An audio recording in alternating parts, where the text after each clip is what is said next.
تھوڑا سا اور بھی شروع کے اس لیے آگے کا بنا کے لایا تھا. میں کہا پتہ نہیں کوئی اسے سنبھال کے رکھوں گا, 2-3 ہفتے ہو گئے اس لیے.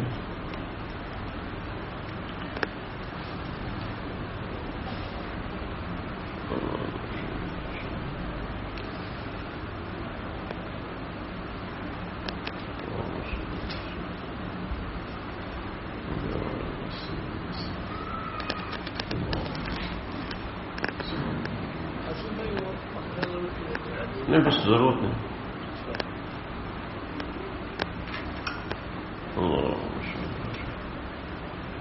شروع کریں گے.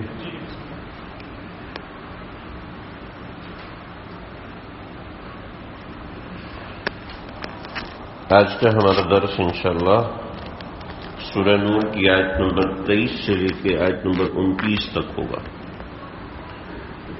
خواتین نے دے دی پرچہ اندر دے دی خواتین. چلیں جی اللہ ساتھ پڑھیں گے. اب میرے اعوذ باللہ من الشیطان الرجیم بسم اللہ الرحمن الرحیم ان الذین يرمون المحصنات الغافلات المؤمنات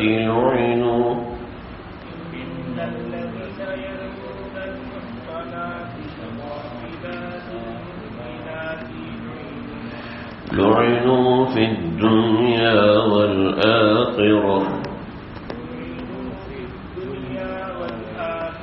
ولهم عذاب عظيم. صدق اللہ العظیم. مضمون سمجھ لیں, بہت اہم مضمون ہے. ان الذین یرمون المحصنات الغافلات المؤمنات. پہلے میں ترجمہ سمجھاؤں گا, اللہ مجھے بھی سمجھنے کی توفیق دے. پہلے ترجمہ کچھ واضح کر دوں اور اس کے بعد پھر دوسری چیزیں. ان الذین یرمون المحصنات, یہاں ان کا ترجمہ یاد رکھو سے کر رہے ہیں. ٹھیک ہے. یرمون کا مطلب ہے تہمت لگاتے ہیں, بری بات کہتے ہیں.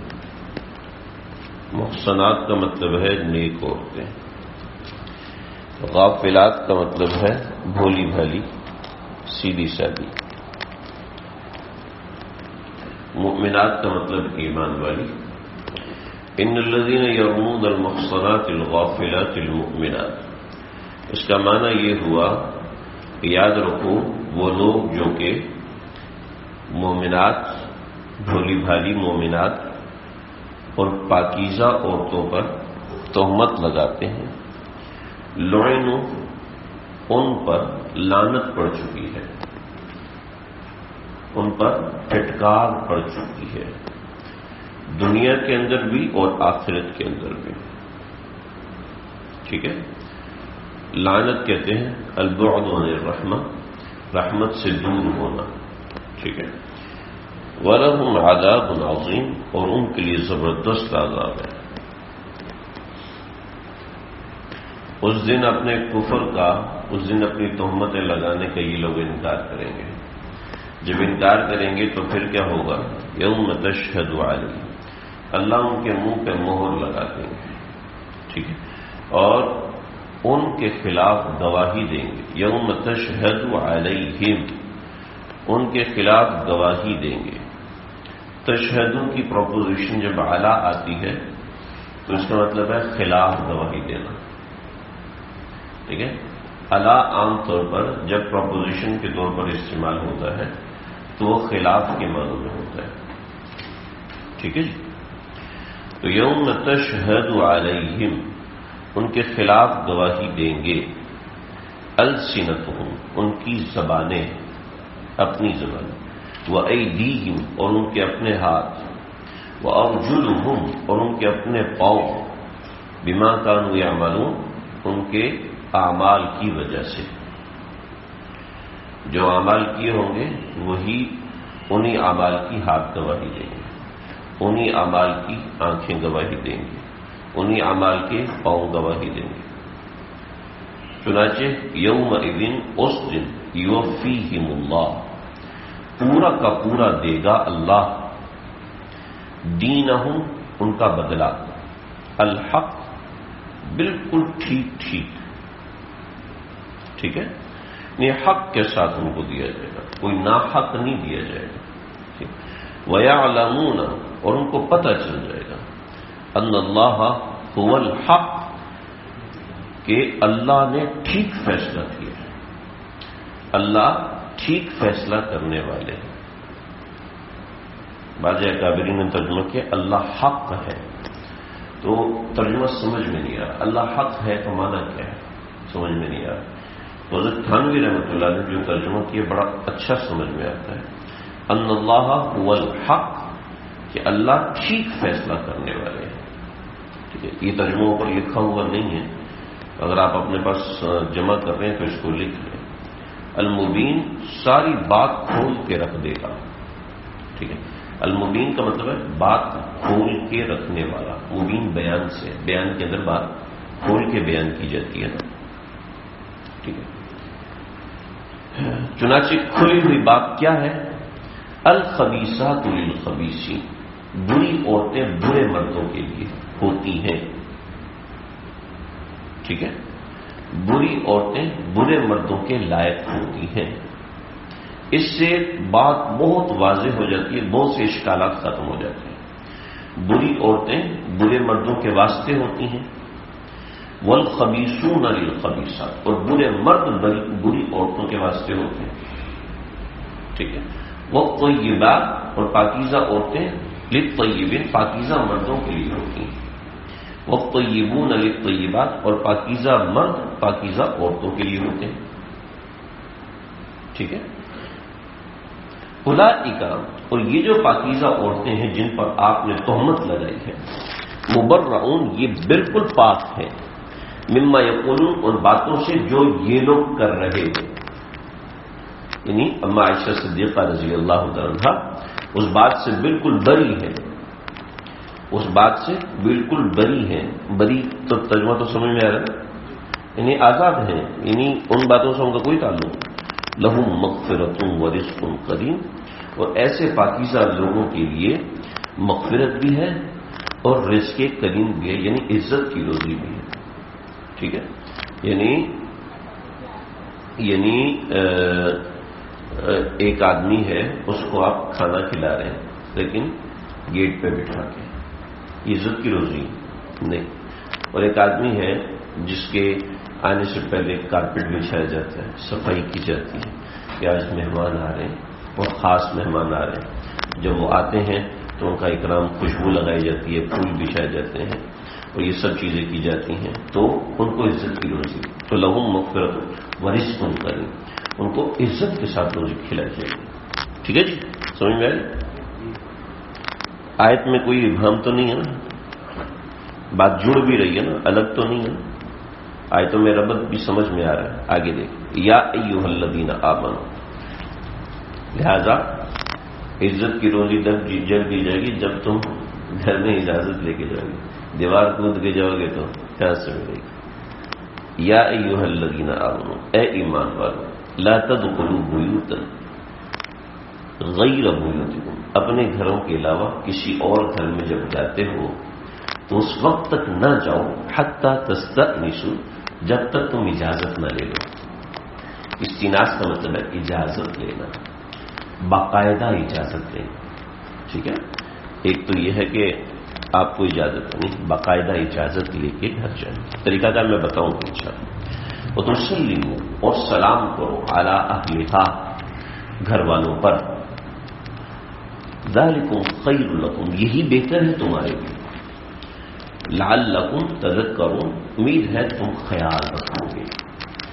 لعل کا یہاں معنی ہے امید ہے تم سے، تذکرون تم یاد رکھو گے اس بات کو، تم سے امید ہے کہ تم اس بات کو یاد رکھو گے، سمجھ لیں، یہ بے دھیانی میں گھر میں نہیں گھسو گے۔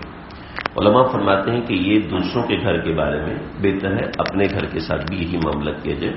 صحابہ کرام بھی یہی کیا کرتے تھے. تفسیر میں بتاؤں تو بہت اچھی تفسیر میں کتاب لے کے آیا ہوں، اس میں سے سناؤں گا انشاءاللہ. بہت فائدے کی چیزیں، بہت فائدہ ہوگا انشاءاللہ. میں نے بھی پڑھی، میں کئی دفعہ پڑھ چکا ہوں، لیکن میں کہہ رہا ہوں آج میں آپ لوگوں کو پڑھ کے سنا دوں گا تو ہو سکتا ہے مجھے بھی یاد ہو جائے. کہ میں پڑھ رہا تھا تو مجھے ایسا لگ رہا تھا یہ ساری حدیثیں میں پہلی مرتبہ پڑھوں. فَإِلَّمْ تَجِدُوا فِيهَا أَحَدًا، اگر تم اس گھر میں، فیہا کا مطلب اس گھر کے اندر، اگر تم نہ پاؤ کسی کو، فَلَا تَدْخُلُوهَا، تم مت داخل ہونا، حَتَّى يُؤْذَنَ لَكُمْ، یہاں تک کہ وہ تم کو اجازت دے دے. جب گھر میں ہے ہی نہیں تو پھر اجازت کیسے دیں گے؟ آج سمجھ میں آ رہا ہے؟ آج سمجھ میں آ رہا ہے؟ گھر میں ہے نہیں تو اجازت کیسے دیں گے؟ فون کے ذریعے سے ہیں جی، کسی اور ذریعے سے کہ میرے ہمسائے کے پاس کنجی رکھی ہے، تم چلے جاؤ. ہیں جی، آج یہ دو سبحان اللہ. فَإِلَّمْ تَجِدُوا فِيهَا أَحَدًا. اچھا، آج تو ہمیں سمجھ میں آ رہا ہے. پہلے زمانے میں کیسے سمجھا جائے گا اس آیت کو؟ ان کو سمجھ میں نہیں آتی. اس کا مطلب ہے جب وہ ہے نہیں تو تمہیں اجازت نہیں دے گا تو تم داخل بھی نہیں ہونا. گھر اس کا بند ہے، خبردار اندر مت جانا. سمجھے؟ وَإِن قِيلَ لَكُمْ، اور اگر تم سے کہا جائے ارجعوا، واپس چلے جاؤ، تو فرجعوا، واپس آ جانا. هُوَ أَزْكَىٰ لَكُمْ، یہی پاکیزہ ترین طریقہ ہے. یہ تمہارے لیے پاکیزہ ترین طریقہ یہی ہے. سمجھے؟ یہاں تو نہیں ہے کہ واپس چلے جاؤ پھر بعد میں لڑائی کرنا. مجھے گھر میں نہیں داخل ہونا. یہ کیسے گھٹیا لوگ ہیں، اتنی دور سے میں آیا تھا. آپ نے اجازت لی تھی؟ میں نے آپ نے پوچھا تھا؟ یا آج کل جو ہمارے بزرگان دین ان کو لوگ گالیاں دیتے ہیں، برا بھلا کہتے ہیں. کیوں؟ جو ہم اتنی دور سے ملنے گئے اور وہ ملاقات ہی نہیں کی. کوئی طریقہ ہو سکتا ہے آپ دشمن کے بھیجے ہوئے ایجنٹ ہو تو آپ کو کیسے ملاقات کریں؟ شریعت کہتی ہے پہلے پوچھو، پہلے رابطہ کرو، اس کے بعد آؤ. پہلے اجازت لو، اس کے بعد آؤ. حضرت تھانوی رحمۃ اللہ علیہ نے یہی اصول لکھا تھا کہ میری خانقاہ میں ہے، پہلے خط کے ذریعے سے اجازت دو، اجازت لینے کے بعد ضرور ہو. اجازت مل جائے تو واپس آ جانا، اجازت نہ ملو تو نہیں آنا. سمجھ رہے ہیں؟ تو آج کل تو ویسے دوسرے طریقہ کار ہے. آپ ملاقات کے لیے آنا چاہ رہے ہیں، اگر ملاقات کرنا ممکن، صاف کہتے ہوئے معذرت میں آج ملاقات نہیں کر سکتا. اور سامنے والے کو برا نہیں محسوس کرنا چاہیے. ہو سکتا ہے کوئی ایسا عذر ہو، اور ہو سکتا ہے کہ روزانہ کے حساب سے کوئی عذر ہو. ایسی بہت سی چیزیں. اب صرف اپنا نہ سوچیں، دوسرے کے لیے ذہن میں گنجائش رکھیں. اگرچہ ہمیں نہیں پتا لیکن ذہن میں گنجائش رکھنی چاہیے دوسرے کے لیے. ہو سکتا ہے کوئی عذر ہو، کہ ہو سکتا ہے ملنا نہ چاہتے ہو. کیوں نہیں ملنا چاہتے؟ ایسی طبیعت خراب ہے کہ غصہ بہت زیادہ چڑھ رہا ہے. تم ملنے آؤ گے تو تمہیں بھی ٹھکائی لگا دوں گا، اور اس کو کہہ تو سکتا نہیں کہ بھائی مان نہیں مل سکتا. شریعت نے کتنی صاف اور دو ٹوک بات فرمائی. میں انشاءاللہ بتاتا ہوں اس کے بارے میں. واللہ بما تعملون علیم، اور جو تم کرتے ہو نا اللہ جانتے ہیں. اسی لیے اللہ نے تم کو حکم دیا کہ چپ کر کے واپس چلے جانا، اس کے بارے میں کچھ غلط مت سوچنا. سمجھ گئے؟ اس کو ذرا سمجھیں. حضرت عمر رضی اللہ عنہ کے پاس ایک صحابی آئے، میں اس میں ہے انشاءاللہ سنوں. لیس علیکم جناح، تمہارے اوپر کوئی گناہ نہیں ہے کہ ان تدخلوا بیوتا، ایسے گھر میں داخل ہو جاؤ، غیر مسکونۃ، جو کہ رہائش والا نہ ہو، فیہا متاع لکم، اور اس میں تمہارے لیے کچھ فائدے کا سامان ہے تو تم اس کو حاصل کر سکتے ہو. واللہ یعلم، اور اللہ جانتے ہیں، ما تبدون، جو تم چھپاتے ہو، وما تکتمون، اور جو تم ظاہر کرتے ہو. نہیں الٹا کر دیا. تبدون کا مطلب جو ظاہر کرتے ہو، وما تکتمون، جو تم چھپاتے ہو. اس آیت کا مطلب مجھے سمجھ میں نہیں آیا. ٹھیک ہے، تو میں اس آیت کے بارے میں تو کچھ نہیں کہوں گا. سر ترجمہ سمجھا دیا. استاد جی سے پوچھوں گا کیا اس کا مطلب ہے. میں بالکل سمجھ نہیں سکا اور مجھے زیادہ دیکھنے کا موقع بھی نہیں ملا. جہاں تک مجھے موقع ملا میں اس آیت کو سمجھ نہیں سکا. یہ کس سینیریو میں ہے، کیونکہ بڑی تفاصیل جو چیدہ میں نے دیکھی اس میں کوئی وضاحت لکھی ہوئی نہیں ملی مجھے. تو میں موقع ہوا تو اگلی دفعہ انشاءاللہ ذکر کروں گا. ترجمہ سمجھ میں آ گیا جی؟ آیت کا ترجمہ کچھ سمجھ میں آیا جی؟ اللہ اللہ. چلیں جی. ان الذین یرمون المحصنات الغافلات، وہ لوگ جو کہ تہمت لگاتے ہیں بھولی بھالی مومنہ عورتوں پر، ان پر پھٹکار پڑ چکی ہے دنیا میں. وَلَهُمْ عَذَابٌ عَظِيمٌ، ان کے لیے دردناک عذاب ہے. اس کے بارے میں پیچھے بات ہو چکی ہے پچھلی آیات کے اندر کہ ایک پاک باز عورت کو کے اوپر تہمت لگانا یہ کتنا بڑا گناہ ہے. ایک بات یہ. دوسرا اس کے اندر ذرا مزید بات سمجھ لیں. پاک باز عورت میرے حق میں ہے، ضروری نہیں کہ حقیقت میں وہ پاک باز ہو. سمجھے نا میری بات؟ ضروری نہیں ہے کہ میرے حق میں بھی وہ پاک باز ہو. میں بہت سی خواتین کا رجوع رہتا ہے کہ خاتون کا فون آئے میرا شوہر دوسری شادی کرنا چاہتا ہے. کرے شادی، میں منع نہیں کرتی، لیکن وہ جو عورت ہے نا وہ بھزاؤ عورت ہے، وہ اچھی عورت نہیں ہے ویسے. سمجھے؟ تو میں نے کہا ٹھیک ہے کسی عالمہ سے شادی کرا دوں آپ کے شوہر، وہ دیکھنا پڑے گا وہ اچھی ہے نہیں اچھی. تو اب سمجھے ذرا یہ جملہ استعمال کیا گیا ہے کہ شادی کریں لیکن اچھی عورت سے کریں، گندی عورت سے کیوں کریں. یہ جو جملہ کہہ دیا، اتنا بڑا جملہ کہہ دیا، اتنا بڑا جملہ کہہ دیا. حدیث میں آتا ہے اگر 100 سال کی نیکیاں ہوں اس جملے کے عوض میں دینا چاہے نہیں، اللہ کہتے قبول نہیں کروں گا. ایک روایت آپ لوگوں کو سنائی تھی کہ کسی پاکیزہ عورت پر تہمت لگائی. یعنی پاکیزہ کا مطلب میں نے بتا دیا، ضروری نہیں کہ وہ پاکیزہ ہو، لیکن میرے پاس اس کی عدم پاکیزگی پہ کوئی دلیل نہیں ہے. میں اس کی بات کر رہا ہوں کہ کوئی میرے پاس دلیل نہیں ہے اور میں اس کے لیے ایسی زبان استعمال کروں جس سے سمجھ میں آئے کہ وہ گندی عورت ہے. کہ اگر ساری دنیا لو ملء الارض ذهبا، اگر ساری دنیا نہیں، یہ تو اور آیت ہے، اگر ساری دنیا کے اعمال سے بھر کر اس کے عوض میں دی جائے اللہ کہتے قبول نہیں کروں گا. کسی دوسرے کے بارے میں اللہ رب العزت گندی زبان استعمال کرنے کو سختی سے منع فرماتے ہیں. سمجھ رہے؟ اتنی سختی ہے. باقی شاید کے بارے میں پیچھے ذکر کر چکے. بات سمجھ میں آئی؟ اس لیے کسی کے بارے میں زبان استعمال کرنی ہو تو بہت دھیان سے زبان کو بند کر لیں.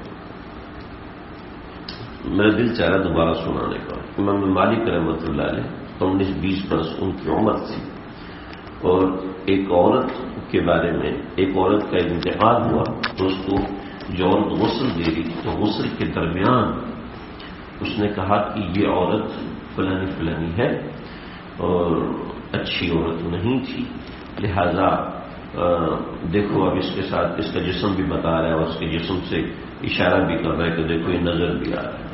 یہ باتیں کرتے کرتے کرتے کرتے جب غسل دے کے فارغ ہوئی تو اس کا ہاتھ اس کے جسم سے چپکا ہوا.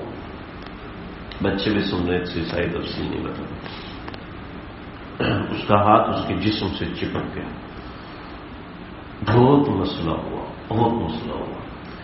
صبح سے غسل دینا شروع کیا تھا اور رات ہو گئی تو بہت زور لگایا، گھنٹہ 2 گھنٹہ نہیں اترا، بہہ گئی. کرتے کرتے علماء تک بات پہنچی. مدینہ کے سارے علماء مل کے جمع ہو گئے. کسی نے کہا ہاتھ کاٹ دیے تھے، کسی نے کہا ہاتھ کیوں کاٹا تھے، جو مر گئی اس کے جسم کو وہ حصہ کاٹ دیا جائے.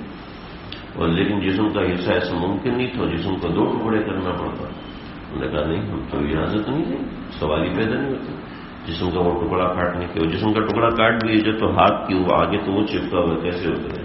اس زمانے میں کوئی سرجری تھوڑی ہوتی تھی. 100 ہجری کے اندر کی بات ہے. اللہ. امام مالک رحمۃ اللہ علیہ اس وقت مشہور ہوئے. امام مالک رحمۃ اللہ علیہ 18-19 سال کے بچے تھے. انہوں نے اگر مجھے اجازت ہو تو میں اس مسئلے کا حل بتاؤں. اس زمانے میں اتنی عمر میں جتنی عمر کا یہ فاروق بھائی کا بیٹا ہے، اتنی عمر میں عام طور پر بچوں کو 2-3 لاکھ حدیثیں یاد ہوتی تھی.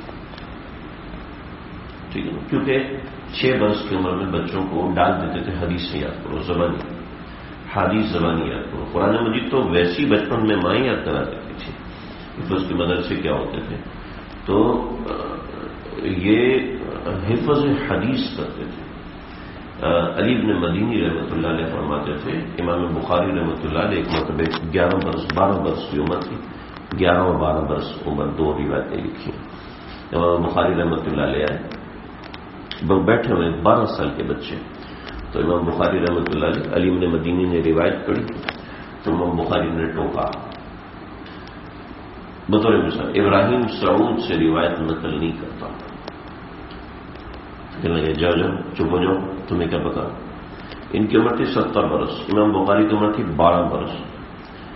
اس نے کہا، انہوں نے پھر روایت کری، لم یروی ابراہیم عن سعود، ابراہیم سعود سے روایت نہیں کرتا۔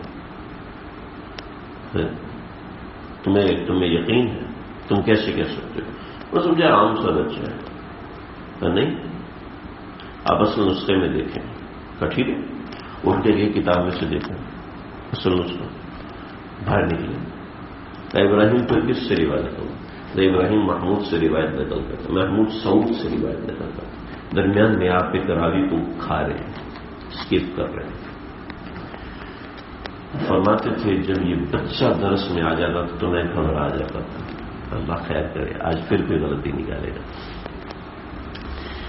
اللہ اکبر۔ تو امام مالک رحمۃ اللہ علیہ 19 برس کھڑے ہوئے، اور ایک نام تھا لیکن یہ تھی ایسی مشہور شہرت نہیں تھی۔ فرمانے لگے کہ پردے میں اس عورت کو میرے پاس لے کے آؤ۔ وہاں پہ پہنچے جہاں غسل دیا جاتا۔ کبھی بھی آپ نے بولتے ہوئے، غسل دیتے ہوئے کچھ بولا تھا؟ اس نے کہا یہ چونکہ عورت اچھی نہیں ہے تو ہم اس کے بارے میں بات کر رہے تھے۔ کہا تمہارے پاس اس کے بارے میں 4 گواہ ہیں؟ کہنے لگی نہیں، تمہیں 4 گواہ نہیں ہے اور تم اعتراف جرم کر رہی ہو۔ اللہ نے اس عورت کی پاکیزگی ثابت کرنے کے لیے یا پھر تمہاری زبان کو لگام دینے کے لیے یہ حکم تمہاری طرف متوجہ کر دیا ہے، لہذا اب اس کو 80 کوڑے لگے۔ چنانچہ اسی حالت میں اس کو 80 کوڑے مارے گئے۔ جیسے ہی 80 نمبر کوڑا لگا، ہاتھ خود بخود اتر گیا۔ وہاں سے بنے امام مالک بنے امام مالک۔ اللہ اکبر۔ تو زبان کو دوسرے کے بارے میں بہت احتیاط سے استعمال کرنا چاہیے، کسی دوسرے کے بارے میں زبان نہیں کھولنا۔ میں خاص طور پہ آپ بچوں کو کہہ رہا ہوں، ہماری زبانیں تو بہت گندی ہو چکی کہ سیاست کا میدان ہو یا گھر کا معاملہ ہو یا محلے داری ہو یا کوئی ہو اور قصہ مشہور ہو، اس کے بارے میں زبان نہ کھولے۔ میں حیران ہوتا ہوں، ایک بات کر دوں، ایک دینی ادارے میں 2 مردوں نے غلط حرکت کی اور وہ کیمرے میں ریکارڈ ہو گئی، ٹھیک ہے، کیمرے میں ریکارڈ ہو گئی۔ اب جو ادارے کے تھے انہوں نے 4-5 علماء کو بلایا، ٹھیک ہے، ان 4-5 علماء میں میرے ایک استاد تھے۔ میں نے کہا تو صاف نظر آ رہا ہے، اب تو ان کی خیر نہیں۔ ہاں مولانا اب ہم کیا کریں؟ کہا مجھے کچھ نظر ہی نہیں آیا۔ اللہ، سامنے ویڈیو چلتی تو مجھے کچھ نظر ہی نہیں آیا۔ دوسرے دن مجھے بھی کچھ نظر نہیں آیا۔ تیسرے نے کہا مجھے بھی کچھ نظر نہیں آیا۔ چوتھا میں کیا کہتا نہیں، ایسے پردہ پوشی، اللہ، اس دن میرے پاؤں سے زمین نکل گئی۔ میں نے کہا یا اللہ، یہ ہوتے ہیں علماء، یہ ہوتے ہیں۔ میں تو بگڑا ہوں، جو نظر آ رہا ہے نکالو، تو مجھے نظر ہی نہیں آ رہا۔ اللہ، تو یہ بات ہوتی، دوسرے کے عیب پہ آنکھیں بند کر، دوسرے کے عیب کو نظر بھی آتے تو آنکھیں بند بھول جائیں۔ اللہ اکبر۔ تو یہ بڑی اہم بات تھی۔ یوم تشہد علیہم السنتہم وایدیہم وارجلہم بما کانوا یعملون۔ اللہ، بہت سی روایات اس کے بارے میں ہیں، لیکن آیت کا معنی واضح ہے کہ انسان کے ہاتھ اس کے خلاف گواہی دیں گے، انسان کی زبان اس کے خلاف گواہی دے گی۔ کیوں جی، موبائل فون آپ کے خلاف گواہی دیتے ہیں نا، تو آپ نے کوئی غلط حرکت کی، کال ریکارڈ نکالی جاتی ہے، بینک اسٹیٹمنٹ دیکھی جاتی ہے اور لو جی پکڑو اس کو۔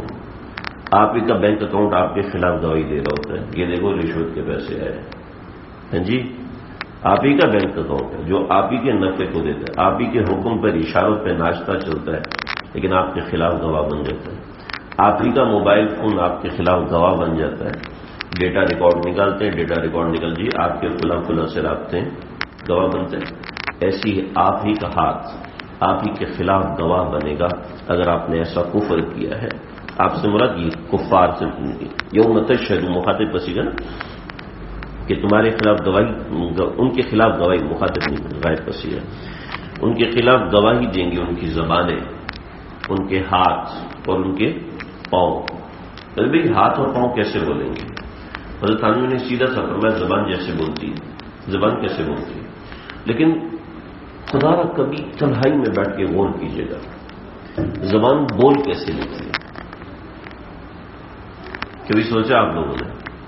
ہمیں سر جی نے غور کروایا تھا، تنہائی میں بیٹھ کے سوچنا کہ زبان بولتی کیسے ہے، کس طرح بول لیتی زبان۔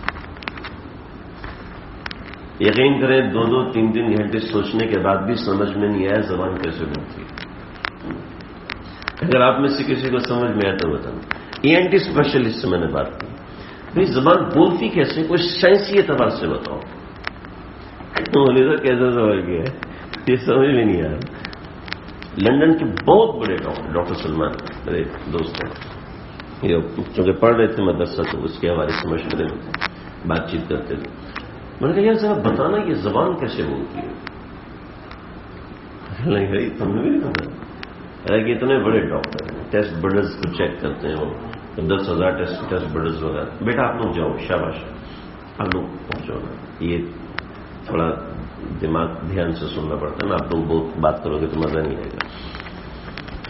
اللہ اگر کسی کو کبھی بھی سمجھ میں آئے نا، آپ لوگ ہیں یا جو ابھی سن رہے ہیں آن لائن بھی سن رہے ہیں، تو مجھے ضرور بتائیں کہ زبان کیسے بولتی ہے، کیا اس میں سسٹم ہے بولنے کا۔ مجھے آج تک سمجھ میں نہیں آیا اور آج تک مجھے کوئی سمجھا بھی نہیں سکا۔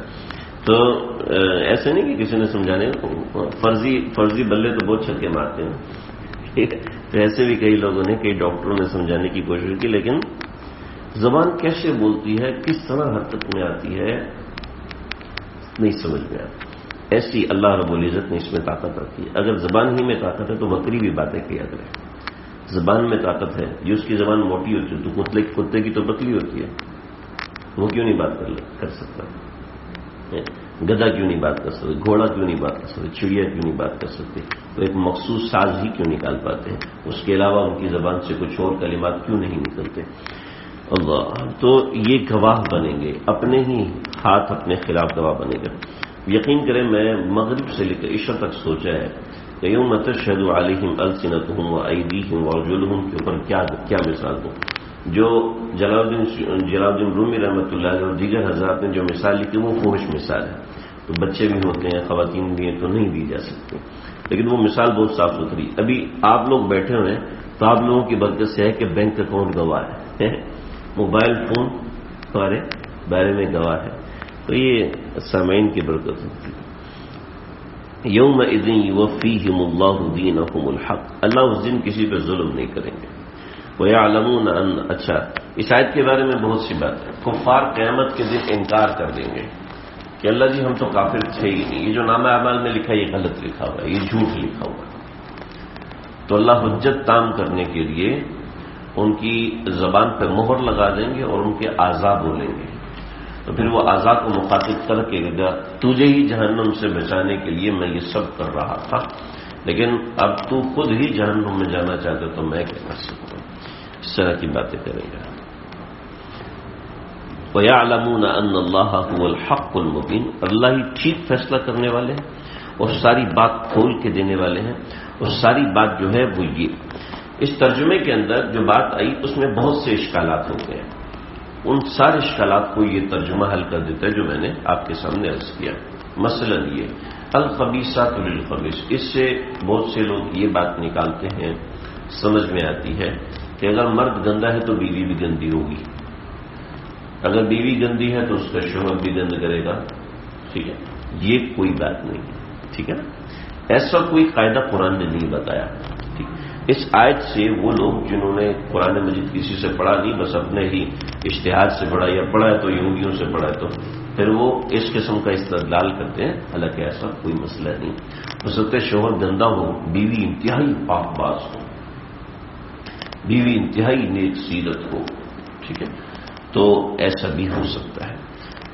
جیسے بعض لوگوں نے اس قسم کے اعتراضات کا جواب دینے کی بھی کوشش کی ہے کہ اگر شوہر پاک باز ہے تو بیوی بھی پاک باز، اگر شوہر گندا ہے تو بیوی بھی گندی ہوتی، ایسی کوئی بات نہیں۔ پھر کسی نے کہا کہ حضرت نوح علیہ السلام کی بیوی تو کافرہ، حضرت لوط علیہ السلام کی بیوی تو کافرہ تھی، تو اس کے بارے میں تو جواب دیے کہ حضرت لوط علیہ السلام کی بیوی کافرہ تو تھی لیکن بدکار نہیں تھی۔ تو اس قسم کے جواب کی کوئی ضرورت ہی نہیں ہے، کیونکہ اللہ نے ایسا کوئی قاعدہ نہیں بتایا کہ پاک باز آدمی ہے اس کی بیوی بھی پاک باز ہی ہوگی، ضروری نہیں۔ ہو سکتا ہے آدمی کئی پاک باز ہو لیکن اس کی بیوی اچھی نہ ہو۔ صحابہ کرام میں بھی کئی ایسے واقعات ہوئے کہ انہوں نے اپنی بیوی کو غلط حرکت کرتے دیکھا، تو کیا شوہر ایسا تھا؟ نہیں، ایسا نہیں۔ تو یہ کوئی قاعدہ نہیں ہے کہ اگر شوہر پاک باز ہوگا تو مرد بیوی بھی پاک باز ہوگی۔ اگر شوہر گندا ہے تو اپنی بیوی پہ بھی شک کرنا شروع، کیونکہ میں گندا ہوں تو یہ بھی گندی ہے، یہ بات غلط ہے، ٹھیک ہے۔ یہ مفروضہ ہے جو لوگوں نے بنایا ہوا ہے، یہ بات درست نہیں ہے۔ سمجھ رہے ہیں میری بات؟ یہ بڑی اہم بات ہے جس کو عام طور پہ لوگ غلط انٹرپریٹ کرتے ہیں، جس کی وجہ سے بہت گھروں میں جھگڑے بھی ہوتے ہیں، ایسی باتیں ہوتی ہیں۔ جو ترجمہ ہمارے اکابرین نے کیا ہے اس ترجمے سے بات واضح ہے کہ یہاں پر سیدنا عائشہ صدیقہ رضی اللہ عنہ کی پاک بازی بیان کی جا رہی ہے، لہٰذا اللہ نے فرمایا کہ الخبیثات للخبیثین، جو تم گندے ہو نا، جو تم گندے ہو اور تم گندگی سمجھ رہے ہو، تو یہ اس کا مطلب یہ ہے کہ تمہارے لائق گندی ہوتے ہیں۔ محمد صلی اللہ علیہ وسلم پاکیزہ ہے، وہ طیبات للطیبین، تو پاکیزہ مرد کے لیے پاکیزہ بیوی ہی ہے۔ یہ ایک پرانی بات بیان کی ہے، آگے کا قاعدہ بیان نہیں کیا، اور البتہ قاعدہ جو اس سے نکلا ہے وہ یہ نکلا ہے، بہت اہم قاعدہ ہے، ذرا سمجھیں۔ میں اس کو ایک واقعہ بتاتا ہوں آپ کو۔ ایک گھر کا میرے پاس فون آیا، مولوی صاحب میں بہت پریشان ہوں، کیا ہوا؟ جو بیٹا ہے وہ ایک لڑکی کو پسند کرتا ہے، وہ لڑکی جو ہے وہ اچھی نہیں ہے، ان کے خاندان ایسے ہیں ویسے ہیں وغیرہ وغیرہ وغیرہ۔ ہمارا لڑکا بہت شریف ہے، بہت سمجھدار ہے، انتہائی شریف ہے، تبلیغی جماعت میں جاتا ہے، لیکن کہتا ہے کہ میں نے شادی کرنی تو اسی لڑکی سے کرنی ہے، اس کے علاوہ کسی سے نہیں کرنی، اور اس لڑکی نے میرے بیٹے کو پتہ نہیں کیسے پھنسا لیا ہے، تو میں کیا کروں؟ ٹھیک ہے، میں نے کہا آپ کا بیٹا صوفی اللہ دیتا صاحب دامن پر تھا، تو اس نے اس لڑکی کو کیوں پسند کیا؟ اس کا مطلب ہے ان دونوں کی فطرت ملتی ہے، آپ اس کو کیوں صوفی اللہ دیتا بنا رہے ہیں؟ کیونکہ آپ اس کو بنا رہے ہیں صوفی اللہ دیتا، آپ اس کے لیے لائیں گے صوفی اللہ دیتی، ٹھیک ہے، اور یہ اس کو تنگ کرے گا کیونکہ وہ اس کو پسند نہیں ہوگی۔ سنیں، جیسا مرد ہے اس کے لیے ویسی بیوی لے کے آنی چاہیے۔ مولوی صاحب عالم دین اور مفتی صاحب ہیں، کبھی نہ انہوں نے سگریٹ دیکھی ہے، نہ انہوں نے پان بیڑی دیکھی ہے، کبھی اس کی شادی کرا دیں شرابی اور عورت سے کہ یہ اس کو ٹھیک کر دے گا، کبھی ٹھیک نہیں کرے گا، یا تو طلاق دے دے گا یا خود ایسا بن جائے گا۔ سمجھ رہے؟ رشتے دیکھنے کے لیے مناسبت دیکھنی چاہیے کہ جیسا لڑکا ہے اس کے مناسب لڑکی ہونی چاہیے، نہیں کہ لڑکا تو ڈسکو ہے اور لڑکی کھسکو ہے، یہ نہیں ہونا چاہیے۔ لڑکا ڈیشنگ ہے اور لڑکی جو ہے باہر نکلنا ہی نہیں، اور اس کے لیے بھی ڈیشنگ لڑکی ہونی چاہیے، نہیں، جس مزاج کا لڑکا ہے اس مزاج کی لڑکی ہونی چاہیے، جس مزاج کی لڑکی ہے اسی مزاج کا لڑکا ہونا چاہیے۔ آپس میں مناسبت ہو جاتی ہے، جو سمجھدار لوگ ہیں مناسبت کر لیتے ہیں، لیکن ماں باپ کے لیے اصول یہ کہ تم کو یہ دیکھنا ہے، ایسی لڑکا لڑکی کو دیکھنا ہے کہ وہ اپنی مناسبت کا لڑکا دیکھے، لڑکی کو چاہیے اپنی مناسبت کا لڑکا دیکھے، لڑکے کو چاہیے اپنی مناسبت کا لڑکا دیکھے، لڑکا اپنی مناسبت کی لڑکی کو تلاش کرے، یہ نہیں کہ جی میں تو وہ جو ایسا ہوں تو ویسا ہوں، مجھے تو بہت نیک لڑکی چاہیے کیونکہ میں زندگی میں بہت گناہ کر چکا ہوں، مجھے اب نیک لڑکی سے ہضم نہیں ہوگی۔ تو جیسا اپنا مزاج ہے اس مزاج کی لڑکی دیکھنی چاہیے، اس کو کہتے ہیں مناسبت۔ اس کو ذرا سمجھے، 7 چیزوں میں مناسبت ہوتی ہے، پہلی چیز عقیدہ، عقیدے میں مناسبت ہونی چاہیے. اگر بطور مثال آپ ہیں دیوبندی مزاج کے اور آپ کے سامنے لڑکی ہے بریلوی مزاج کی، کیسے جمے گی؟ تو اس کا ذہن ایک اور طریقے سے پھلا پھولا ہے. میں جائز ناجائز کی بات نہیں کر رہا، میں صرف مناسبت. عقیدہ، اخلاق، دونوں کے اخلاق. جیسے بنگالی کتنا بھی اچھا ہو، اس کے اخلاق پنجابی سے بہت تبدیل ہوتے ہیں. پٹھان کتنا بھی اچھا ہو، اس کے اخلاق کراچی والے سے تبدیل ہوتے ہیں. سنا دو قصہ، سنا دو. بور تو نہیں ہو رہے حسن بھائی؟ بور تو نہیں ہو رہے؟ منہ تو آپ نے ایسا بنایا، بہت غور سے دیکھ رہے ہیں. وہ ایک میمن اور ایک پٹھان کی دوستی ہوئی، آپس میں پارٹنرشپ تھی. تو پٹھان نے میمن کی دعوت کی اور میمن نے پٹھان کی دعوت کی. تو 4 روٹیاں، ایک بریانی کی پلیٹ، ایک گوشت کا ڈونگا تھا اور ایک وہ جو کسٹرڈ اس کا ڈونگا رکھا. دکھائیے، ساتھ خود بھی بیٹھ گئی. تم بھی بیٹھے گا تو میں بھی بیٹھوں گا. ڈونگا منہ کو لگایا، روٹیاں منہ کو لگائیں، ختم. اور لے کے گرم ہو گیا. بسم اللہ پڑھا کرو، اللہ کے بندے، برکت ہوتی ہے. یہ کیا طریقہ ہے؟ اور ڈونگی کو منہ لگایا، سارا گوشت کھا گیا. یہ تو سمجھ میں نہیں ہے آپ کے. خان صاحب اٹھ کے چلا گیا. جب یہ مہمان گیا نا کوئٹہ، جب اس کی دعوت کی تو اس کے لیے پوری بکری بھونی، اس کے ساتھ اور جو ان کے لوازمات ہوتے ہیں اس کو سامنے رکھا. کہتے خبردار جو بسم اللہ پڑھا اب اس کو ختم کر کے دکھاؤ. خبردار بسم اللہ نہیں پڑھا. سمجھ رہے ہیں؟ اب ان دونوں کی آپس میں مناسبت کیسے ہوگی؟ یہ تو بعد میں اس کو گالیاں دے گا. یہ دیکھو یار، اس کو شرم نہیں آتی، اس نے مجھے کھانا کھلا مذاق اڑایا تھا. اس سے خان صاحب آئے، اس کو چائے پلائی تو سامنے پیالی میں چائے رکھ کے، ہاں میٹھا صحیح ہے، لے آؤ چائے لے آؤ. اور وہ تو پیتے ہیں اتنے بڑے سوئمنگ پول میں، اتنے سوئمنگ پول میں چائے پیتے ہیں، تو وہ ان کو لیے کیا چلے گا. اور اخلاق میں مناسبت ہونی چاہیے. ٹھیک ہے، ہاں، عقیدے میں مناسبت ہو، اخلاق میں مناسبت ہو، دینداری میں مناسبت ہونی چاہیے. یہ 3 چیزیں مسٹ ہیں. اس کے بعد چوتھی چیز، زبان میں مناسبت ہو تو بہتر. ٹھیک ہے، عمر میں مناسبت ہو تو بہتر ہے. حسن و جمال میں مناسبت ہو تو بہتر ہے. اسٹیٹس میں مناسبت ہو، تعلیم اسٹیٹس کے اندر سب چیزیں، اسٹیٹس مالداری، اس میں مناسبت ہو تو بہتر ہے. تو ہمارے ایک دوست ہے، اس نے کہا میں نے شادی کرنی ڈاکٹر سے کرنی ہے، میرے ابو کی خواہش ہے ڈاکٹر سے شادی کرنی. میں کو خود تو وہ خود بیچارہ وہ ایئرپورٹ میں اسسٹنٹ، اچھی تنخواہ لیتا ہے، 1 لاکھ 1.5 لاکھ سے اوپر ہی لیتا ہے. تو کہتے میں نے کرنی ڈاکٹر سے. میں نے کہا ٹھیک ہے جی. ان کو کہیں سے مل گئی ڈاکٹر، شادی کر لی.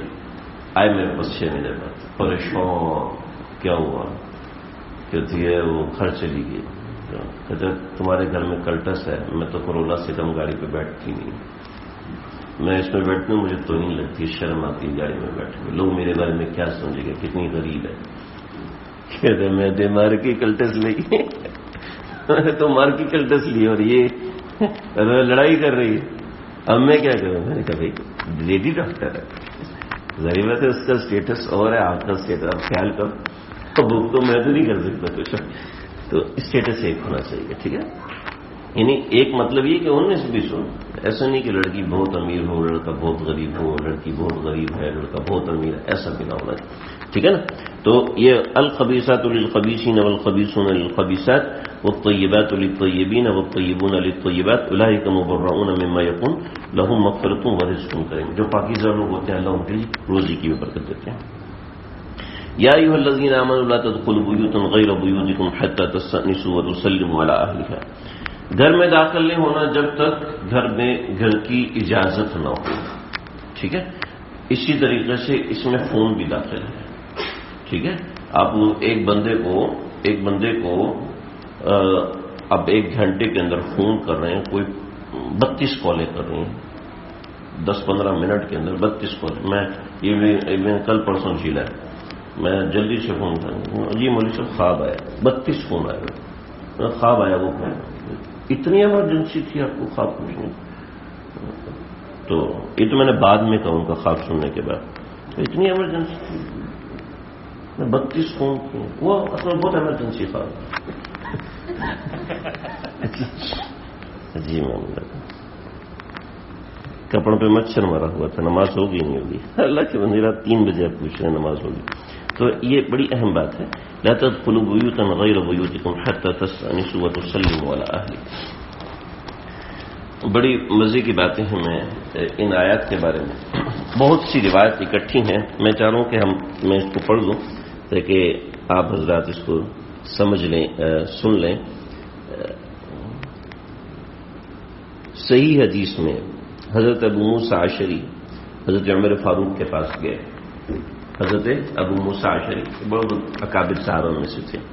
حضرت عمر کے پاس گئے تو حضرت عمر رضی اللہ عنہ سے 3 مرتبہ اجازت مانگی تو حضرت عمر مصروف تھے, جواب نہیں دے سکے تو واپس چلے گئے. تو کہا ابو موسیٰ عشری کو بلاؤ. حضرت ابو موسیٰ عشری آئے, کہنے لگے بھی کیا ہوا, آپ آئے تھے؟ تو میں نے آپ سے 3 مرتبہ اجازت مانگی تھی اور 3 مرتبہ اجازت لینے کے بعد آپ نے اجازت نہیں دی تو میں واپس چل گیا. کہنے لگے یہ تو میں کس نے بتایا؟ کہ مجھے نبی اکرم صلی اللہ تعالی علیہ وسلم نے فرمایا تھا. اللہ کے نبی نے فرمایا تھا. اس بات پہ گواہ لے کے آؤ, اس بات پہ گواہ لے کے آؤ کہ نبی اکرم صلی اللہ علیہ وسلم نے یہ فرمایا تھا. حضرت ابو موسیٰ عشری فرمانے لگے کہ میں پریشان ہوا, کہ اگر گواہ نہیں لے کے آیا تو میں تمہیں کوڑے ماروں گا کہ تم نے اللہ کے نبی کی طرف ایسی بات منسوخ کر دی جو اللہ کے نبی نے فرمائی تھی. وہ لوگ سمجھ لیں جو حدیث کا انکار کرتے ہیں اور کہتے ہیں کہ حدیث کی کوئی اثر نہیں. صحابہ کرام حدیث کی اتنی تصدیق کرتے تھے, اتنے گواہ پوچھتے تھے, اس کے بعد حدیث کے اوپر یقین رکھتے تھے. حضرت ابو موسیٰ عشری رضی اللہ عنہ گئے اور اپنے ساتھیوں میں جا کے بات کی تو بہت سے انصار نے کہا ہم نے بھی اللہ کے نبی سے یہ سنا ہے, ہم نے بھی اللہ کے نبی صلی اللہ علیہ وسلم سے یہ سنا ہے. تو حضرت سیدنا ابو سعید خدری رضی اللہ عنہ فرمانے لگے میں تمہارے ساتھ چلتا ہوں. حضرت ابو سعید خدری رضی اللہ عنہ آئے اور آ کے کہا کہ ہم نے نبی اکرم صلی اللہ علیہ وسلم سے بکثرت یہ سنا کہ کسی کے گھر جاؤ تو 3 مرتبہ اجازت لو. ٹھیک ہے, اجازت کا مطلب آج کے زمانے میں گھنٹی ہے, پچھلے زمانے میں کواڑ تھا, یعنی کواڑ کھٹکاتے تھے. اس سے پچھلے زمانے میں کنڈی تھی, کنڈی کھڑکایا کرتے تھے. اور اس سے پچھلے زمانے میں السلام علیکم اونچی آواز میں کہتے تھے. اس کے آداب یہ تھے کہ آپ علیہ الصلوۃ والسلام سلام کر کے دائیں طرف یا بائیں طرف کھڑے ہو جاتے تھے, دروازے کے بالکل سامنے نہیں کھڑے ہوا کرتے تھے. پہلے زمانے میں لکڑی کے دروازے نہیں ہوتے تھے, اس زمانے میں بوریے کا دروازہ, ٹاٹ کا دروازہ ہوا کرتا تھا. یہ بعض لوگ لوہے کا دروازہ لگا لیا کرتے تھے, یہ بعض لوگ لکڑی کا دروازہ لگا لیتے تھے.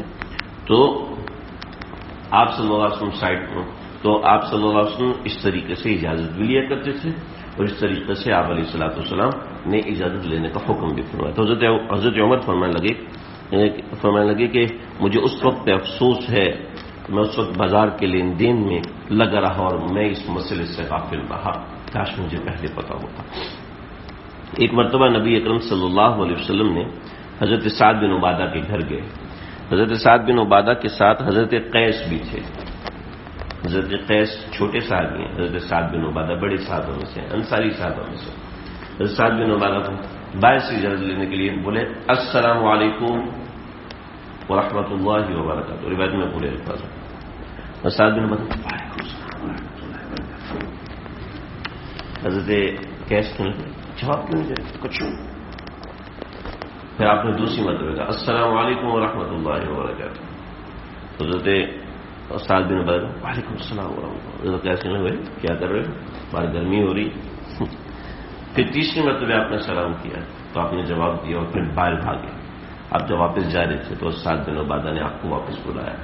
یا رسول اللہ میں آپ کے سلام کا جواب دے رہا تھا لیکن میں چاہتا تھا 3 مرتبہ آپ کا سلام پہنچے تاکہ آپ کی طرف سے دعائے رحمت ہمیں ملتی رہے. جب آپ تشریف لائیے, آپ صلی اللہ علیہ وسلم کے سامنے کشمش رکھی, آپ نے کھائی اور پھر آپ نے دعا دی اکل طعامکم الابرار وصلت علیکم الملائکہ وافطر عندکم الصائمون. فرمایا کہ میں نے تمہارا رزق کھایا اور رزق کھانے کے بعد میں نے دیکھا کہ ایسا ہوا کہ اللہ نے تمہارے لیے اتنا اجر لکھ دیا کہ اکل طعامکم الابرار, کہ تمہارا کھانا یہاں پر نیک بندوں نے بھی کھایا. کیا مطلب؟ کسی نیک بندے کی دعوت کی تو اس کے ساتھ فرشتوں نے بھی ان کے کھانے کو تناول فرمایا. اس کا ایک یہ معنی بھی ہو سکتا ہے. ٹھیک ہے, حالانکہ فرشتے کھانے پینے سے مبرہ ہے لیکن یہاں پر اس کھانے کی برکتیں ایسی ہیں، اس برکت کو سمیٹنے والے فرشتے بھی تھے کہ نیک بندوں کو اپنے ذام کے مطابق نیک بندوں کو، ضروری نہیں کہ وہ نیک ہوں، میرے گمان کے مطابق ہوں، وصلت علیکم الملائکہ، اور فرشتے بھی اس کے اوپر آ گئے، وافطر عندکم الصائمون، اور صائمین نے یعنی روزے داروں نے ہمارے پاس روزہ افطار کیا۔ اس کی کیا تقدیر ہے پیچھے کوئی پتہ نہیں کیا کیا تعویل ہو سکتی ہے، بہت تعویلات ہو سکتی ہیں۔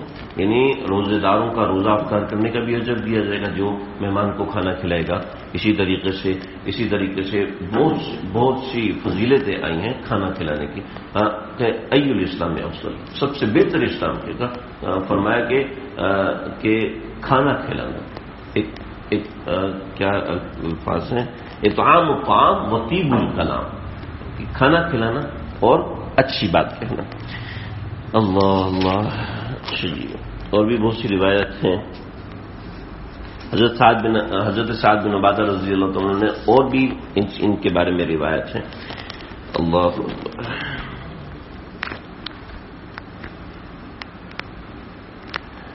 حضرت صفوان بن امیہ جب مسلمان ہو گئے تو ایک مرتبہ کلدہ بن حنبل کو آپ صلی اللہ علیہ وسلم نے آپ نے رسول اللہ صلی اللہ علیہ وسلم کے پاس بھیجا۔ اب اس وقت وادی کے اونچے حصے میں تھے، یہ سلام کیے بغیر اور اجازت لیے بغیر آپ کے پاس پہنچ گئے، تو آپ نے فرمایا واپس جاؤ اور کہو السلام علیکم، کیا میں آؤں؟ تو حدیث میں ہے کہ قبیلہ بنو عامر کا ایک شخص آپ کے گھر آیا اور کہنے لگا کہ میں اندر آ جاؤں۔ آپ نے اپنے غلام سے فرمایا جاؤ اور اس سے اجازت مانگنے کا طریقہ سکھاؤ۔ اجازت مانگنے کا اس زمانے میں طریقہ تھا کہ باہر سے کہتے تھے السلام علیکم، اور آج کے زمانے میں یہ طریقہ ہے کہ اجازت مل جائے اندر آئے تو سب سے پہلے السلام علیکم کہیں۔ ٹھیک ہے جی۔ حضرت عائشہ رضی اللہ عنہا کے پاس 4 عورتیں گئی اور اجازت مانگی کیا ہم آ جائیں؟ تو آپ نے فرمایا نہیں، تم میں جو اجازت کا طریقہ جانتی ہو اسے کہو کہ وہ اجازت لے۔ تو ایک عورت نے پہلے سلام کیا، پھر اجازت مانگی تو حضرت عائشہ نے اجازت دے دی، اور پھر یہ آیت نازل ہوئی اس کے بارے میں۔ سیدنا ابن مسعود رضی اللہ عنہ فرماتے ہیں کہ اپنی ماں اور بہنوں کے پاس بھی جانا ہو تو ضرور اجازت لے لیا کرو۔ یہ وہ باتیں بڑی اہم۔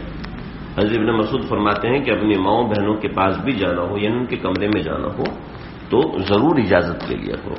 انصار کی ایک عورت نے رسول اللہ صلی اللہ علیہ وسلم سے کہا بعض دفعہ گھر میں اس حالت میں ہوتی ہوں کہ اگر میرے باپ بھی آ جائیں یا میرا اپنا بیٹا بھی اس وقت آ جائے تو مجھے برا لگتا ہے، کیونکہ وہ حالت ایسی نہیں ہوتی کہ اس وقت کسی کی بھی نگاہ مجھ پر پڑے، تو میں ناخوش ہوں، اور گھر والوں میں سے کوئی آ ہی جاتا ہے تو اس وقت یہ آیت آپ صلی اللہ علیہ وسلم نے تلاوت فرمائی یا بعض روایت میں نازل ہوئی۔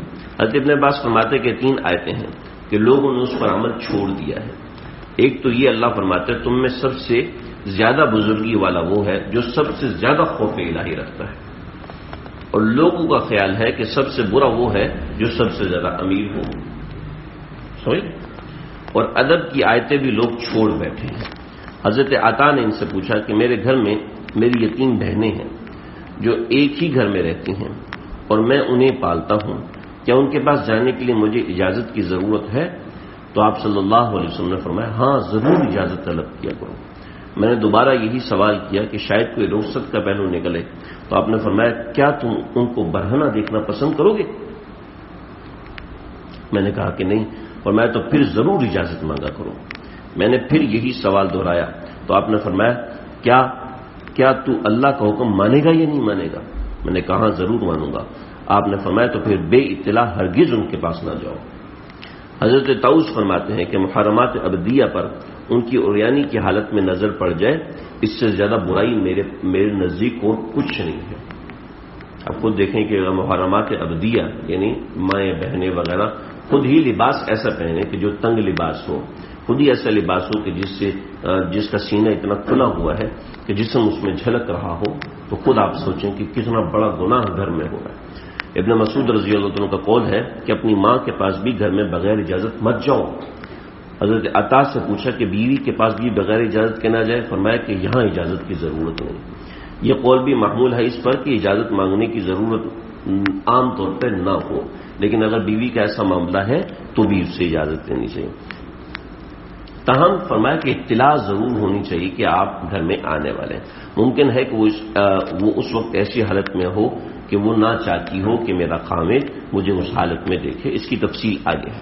حضرت زینب فرماتی ہیں کہ میرے خاوند حضرت عبداللہ بن مسعود جب میرے پاس گھر میں آتے تو کھانسی کر لیتے تھے, کبھی بلند آواز میں باتیں کرنے لگتے جس سے اطلاع ہو جائے کہ میں آنے والا ہوں. اس کی بڑی حکمت ہے, بہت حکمتیں ہیں. اللہ. امام احمد رحمۃ اللہ علیہ فرماتے ہیں مستحب یہ ہے کہ جب انسان اپنے گھر جانا چاہے تو باہر سے ہی کھانسی کر دیں یا جوتیوں کی آہٹ سنا دیں. سمجھ رہے, شکی مزاج لوگ کا راستہ بند کر رہے ہیں کہ انسان کے ساتھ شیطان لگا. ان شیطان مجرا کا مجرتم, یہ شیطان انسان کے جسم کے خون کے اندر دوڑ رہا ہوتا ہے. وہ کسی بھی وقت انسان کو شک میں مبتلا کر دیتا ہے. شک میں مبتلا ہونے کے بعد صرف ایک جھٹکا کافی ہوتا ہے میاں بیوی کے رشتے کو توڑنے کے لیے. ایک حدیث میں ہے کہ سفر سے رات کے وقت بے اطلاع گھر میں آ جانے سے آپ علیہ الصلوۃ والسلام نے منع فرمایا ہے. سن رہے جی, سفر میں رات کے وقت بے اطلاع گھر آ جانے سے آپ علیہ السلام نے منع فرمایا, کیونکہ اس سے گویا گھر والوں کی خیانت کا پوشیدہ طور پہ ٹٹولنا ہے, نہیں ٹٹولنا چاہیے. ایک مرتبہ ایک سفر سے صبح کے وقت آئے تو حکم دیا بستی کے پاس لوگ اتریں تاکہ مدینہ میں خبر مشہور ہو جائے اور شام کو ہم نے اپنے گھروں میں جانا ہے, اس لیے اسی اسنا میں عورتیں صفائی ستھرائی کر لیں. ٹھیک ہے. حدیث میں ہے کہ نبی اکرم صلی اللہ علیہ وسلم نے پوچھا سلام تو ہم جانتے ہیں لیکن استیناس کا کیا طریقہ ہے, ولا تستأنسوا, اس کا کیا مطلب ہے؟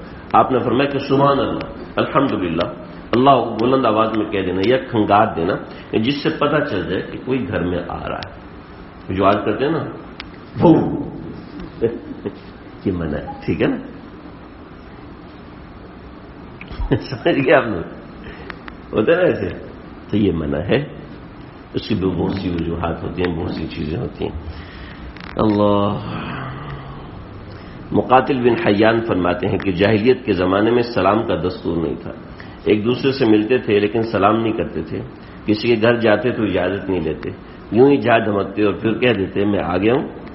بسا اوقات یہ گھر والوں پر گرا گزرتا, اور ایسا بھی ہوا تو اپنے گھر میں کسی ایسے حال میں ہوتا اسے ان کا آنا برا لگتا تھا. تو اللہ تعالیٰ نے یہ تمام برے دستور کے لیے اچھے آداب سکھا دیے, اس لیے فرمایا کہ یہی طریقہ تمہارے لیے بہتر ہے. اس میں مکان والے کو اور آنے والے دونوں کو راحت ہے. یہ چیزیں تمہاری نصیحت اور خیر خواہی کے لیے ہیں کہ بغیر اجازت لیے کسی کے پاس مت جاؤ. بعض مہاجرین افسوس کیا کرتے تھے کہ پوری عمر اس آیت کا موقع نہیں ملا, تو ہم ایسا کر لیتے ہیں کہ کسی کے گھر جاتے ہیں اور اس کو کہہ دیتے ہیں کہ بھئی میں آؤں گا تو تم مجھے داخل ہونے کی اجازت نہیں دینا, تاکہ اس پر عمل ہو جائے. ٹھیک ہے. اور آج کل تو لڑائی ہو جاتی ہے نا کہ میرا فون کیسے نہیں اٹھایا, میرا فون نہیں اٹھایا. اس کا میرے جاننے میں 2 بھائی ہیں اور دونوں ایک دوسرے سے تقریباً 2-3 ہفتہ مستقل ناراض رہے. میں نے جا کے سمجھایا, صلح کروائی کہ اس نے میرا فون نہیں اٹھایا, میرا فون نہیں اٹھایا. وہ بھائی میں مصروف تھا, میں فلاں جگہ کام کر رہا تھا, وہاں پہ ایسا زون ہے, وہاں پر فون الاؤڈ نہیں ہے, تو میں اس لیے فون وہاں پہ رکھوا کے پھر اندر کوئی ایسی جگہ تھی تو میں تو ظاہر بات ہے فون میرا باہر رکھا. نہیں تو جھوٹ بولتا ہے, تجھے کہانی بنائی ہے.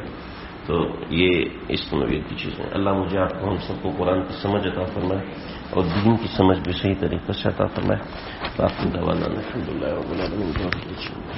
بسم اللہ الرحمن الرحیم. الحمدللہ رب العالمین والصلاة والسلام علی سیدنا الأولین والآخرین. اللهم ربنا تقبل منا انك انت السميع العليم وتب علينا انك انت التواب الرحيم. افرغ علينا الصبر وثبت اقدامنا وانصرنا على القوم الكافرين. اللہ جی جو کہا ہے سنا ہے, کمیوں کو, غلطیوں کو, کوتاہیوں کو معاف فرما کے اپنی بارگاہ میں قبول فرما دیجیے.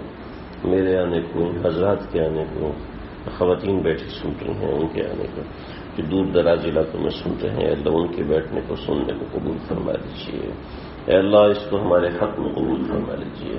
قرآن فہمی کی ادنا سی اتنا گارا سی کوشش ہے, اللہ میرے حق میں ہم سب کے حق میں قبول فرمائیے. یہ جو آداب یہاں سکھائے گئے ہیں, اللہ ان آداب کی رعایت کرنے والا ہم سب کو بنا دیجیے. اے اللہ اس کی وجہ سے ہمیں جتنے لوگ بیمار ہیں گھروں میں, اسپتالوں میں, اے اللہ سب کو شفاء کلی عطا فرمائیے.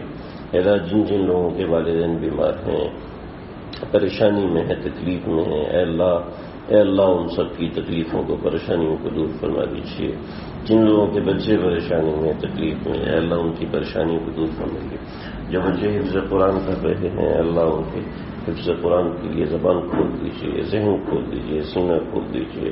جو قرآن سیکھ رہے ہیں، عالم بن رہے ہیں، ان کے لیے آسانی اور راحت کا معاملہ فرمائیے۔ سینے کو کھول دیجیے، ذہن کو کھول دیجیے، عافیت دارین نصیب فرمائیے۔ اے اللہ بہت سے لوگوں نے دعاؤں کا کہا ہے، اے اللہ ان سب کی دعائیں ان سب کے حق میں قبول فرمائیے۔ ہمارے آصف بھائی کو نرینہ صالح اولاد کی دولت سے نوازیے۔ ہمارے نعمان بھائی کے بیٹے عبداللہ کو، حسن کو، ان کے والدین کو صحت کلیہ عطا فرمائیے۔ تکالیف کا نام و نشان مٹا دیجیے۔ ہمارے خالد بھائی ہیں، خالد محسن بھائی ہیں، ڈاکٹر خالد بھائی ہیں، اے اللہ ان کی تکالیف کو، پریشانیوں کو اے اللہ راحتوں میں تبدیل فرما دیجیے۔ اے اللہ ہم سب کے بیٹھنے کو، ہم سب کے یہاں جمع ہونے کو اپنی بارگاہ میں قبول فرما دیجیے۔ اگرچہ اس قابل نہیں ہے، بالکل بھی قابلیت نہیں ہے، بالکل بھی کاوش اور کوشش نہیں ہے، کوئی تڑپ نہیں ہے، کوئی لگن نہیں ہے، آپ اپنی رحمت سے اس لگن میں اضافہ فرما دیجیے۔ آپ اپنی رحمت سے اس لگن کو بڑھا دیجیے۔ اللہ قرآن کی چھوٹی سی عظمت سے محنت کو قبول فرما دیجیے۔ اللہم ربنا تقبل منا انک انت السمیع العلیم وتب علینا۔ اہلیہ محمد اکرم محراب پور سے انہوں نے بیان سنا ہے، اولاد کے لیے دعا کی درخواست کی ہے۔ وکیل احمد صاحب محراب پور سے دعا کی درخواست کی ہے، اللہ تعالیٰ عافیت کا معاملہ فرمائے۔ ہمشیرہ طوفانی لائی ہے، عبدالسلام صاحب اور گھر والے روزگار کی لیے دعا کی، اللہ جملہ مقاصد پورا فرمائے۔